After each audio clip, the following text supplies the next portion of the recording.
আমি বিশ্বাস করি আমরা সবাই বাঙালি, আর আমাকে গেস্ট বলবেন না, আমি আপনাদেরই বন্ধু, আপনাদেরই মেয়ে, আপনাদেরই পাশে থাকবেন, হৃদয়ে জায়গা দেবেন যাতে আগামী দিন আরো ভালো ছবি উপহার আপনাদের সবাইকে দিতে পারি।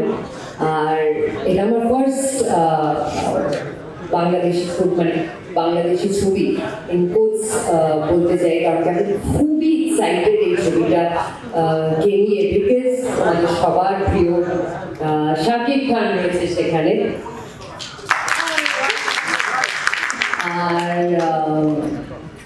শাকিব আমি না জিজ্ঞেস করে বলে দিচ্ছি, he was wonderful to work with, আর নট অনলি হি, আমি ফার্স্ট টাইমে পুরো ইউনিটটার সাথে কাজ করছি। চঞ্চল দাকে নতুন ইন্ট্রোডাকশন দেওয়ার আমার কোনো দরকার নেই, কিন্তু নাবিলার সাথে আমার প্রথম কাজ, সবার সাথে আমার প্রথম কাজ, রাফি ভাই, সবাই, রনি ভাই, জাকির ভাই, এভরিওয়ান এত কমফোর্টেবল ওরা আমাকে ফিল করিয়েছে যে আমার একটা বার মনে হয়নি যে আমি বাইরে কোথাও কাজ করছি, আমি অন্য একটা ছবি করছি। So thank you so much for making me feel at home, thank you so much.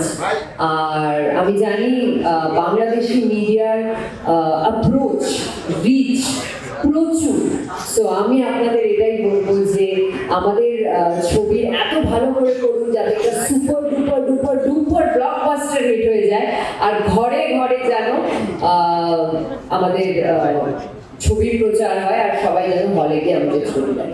ওটার পপুলারিটি নিয়ে কথা বলাটা খুব ডিফিকাল্ট, কিন্তু আমার মনে হয় ভিউজ দেখেই সবাই বুঝতেই পারছে যে দর্শক কতটা ভালোবেসেছে আর আমাদের এই গানটার কতটা পাশে আছে।